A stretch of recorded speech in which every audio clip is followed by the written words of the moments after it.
Hello, it's Steven, aka The Visualizer. Thanks for checking out the video.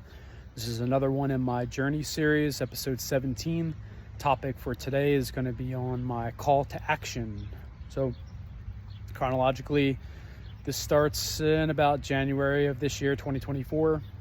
So, I had just decided to join this energy healing academy called Awake, and was studying up and integrating myself with the community and learning energy healing modalities. Things were going good, but it was kind of slow. But I was excited because it was brand new stuff. And if you've gone through any of the energy healing information that I provided on one of my previous videos, it's a lot. It's a lot to kind of grasp and even believe that some of this stuff is real. So I didn't know what to think at the beginning and just kind of took it slow. And at this time, I mentioned in many of my previous other videos that I had been watching these YouTube series called God Videos. That's what I called them. It was this channel that's now defunct, that's been closed down, and all the videos have been removed. That had stopped around this time. So I started getting my information from other sources. So by information, basically, I was looking for synchronicities and just little nuggets of guidance to kind of validate what I was getting through my intuitive thoughts and my dreams and visions. And there were a couple other video YouTube channels that I was watching regularly. Some of them have become mentors to me. They're just kind of guides to light workers. Others were tarot readers. There are some that are just channeling spirits for the collective. And then others are prophets and prophetesses that are kind of Christianity based. So I watched a kind of spectrum of different videos that I was just called to, and some of them were definitely helping. They were giving me guidance and giving me ideas and validating things that I was hearing and feeling at the time, and I made some good decisions based off of them and still do to this day. They're a pretty valuable part of my spiritual experience. Just kind of I'm not yet fully in tune with all my spirit guides and ancestors and the angels to where I can get direct messages whenever I want. That is a talent that many people do have.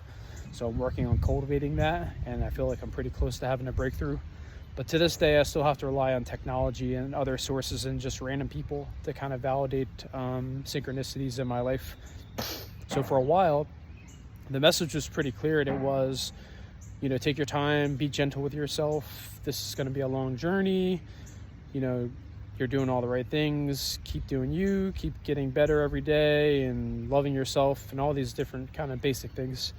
And then in January, things kind of switched up drastically. It was like, it was happening on pretty much a lot of these YouTube channels I was following, and I started just getting intuition and feeling a certain way. And there was kind of an urgency that stepped up out of nowhere. And it was like, okay, you've done a whole lot of studying and learning. Now we're going to need you to start practicing what you preach. We're going to need you to start taking action out in the world.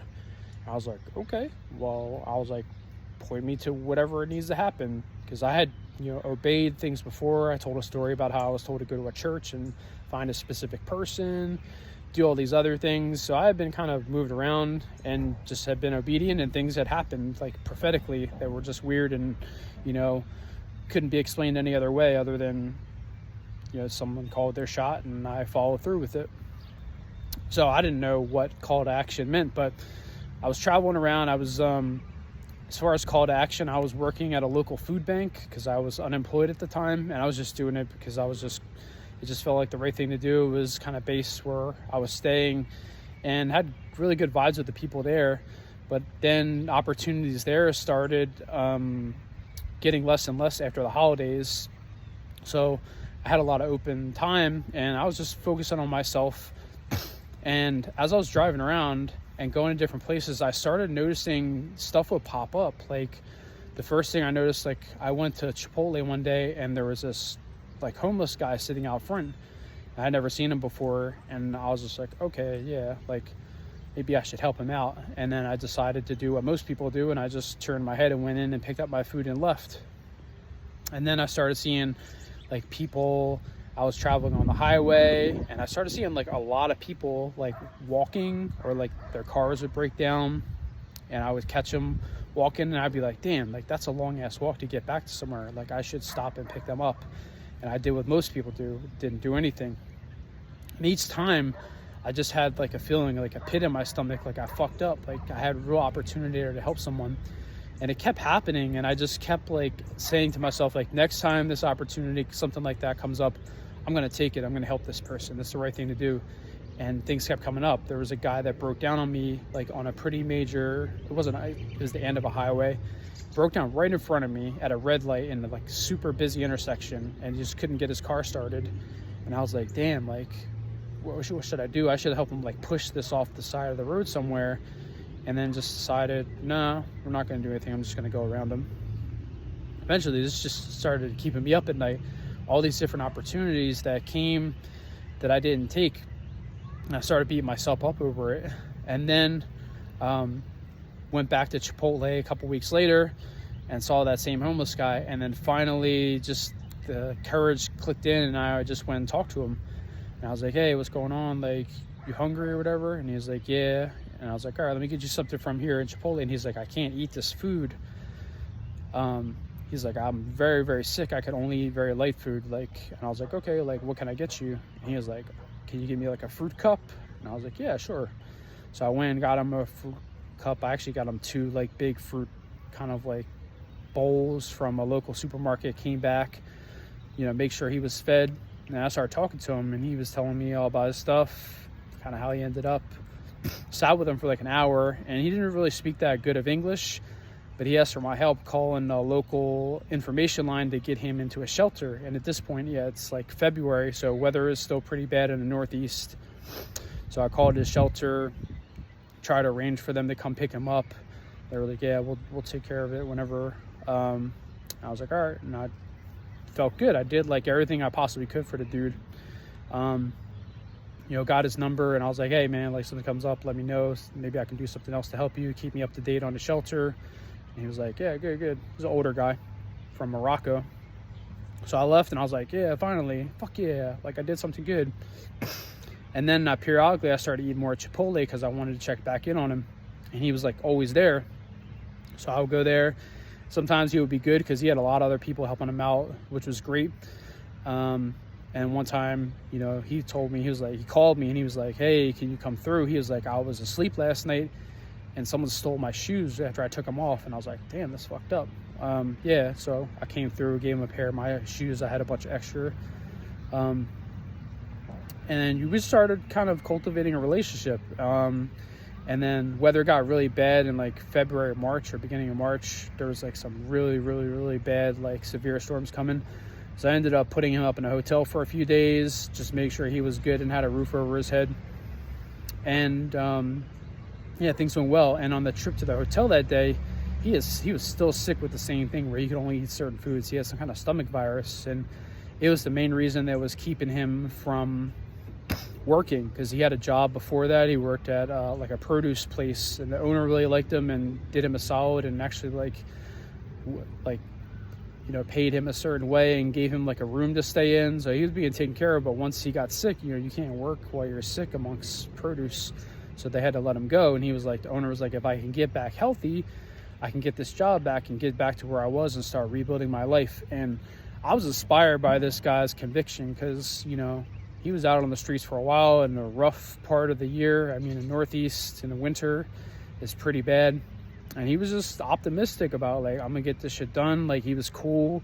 He would tell me about, like, living out here is not too bad because it's a nice area. You get to go to all these different places. There are like all these parks and stuff. And that's kind of the stuff I was on at the time with my adventure tour, checking out nature. So I really vibe with the dude. So on the way to the dropping him off at the hotel, this was like February or March. I had been in my energy healing training for about 2 or 3 months, and I decided to do my first energy healing on him. This is the first energy healing I've ever done on a stranger. And I was like, I asked for his permission. I was like, hey, can I try to heal you? And I just pitched it. I was just pitching it like, I had, God wanted me to help him out, because I feel like I was guided to him.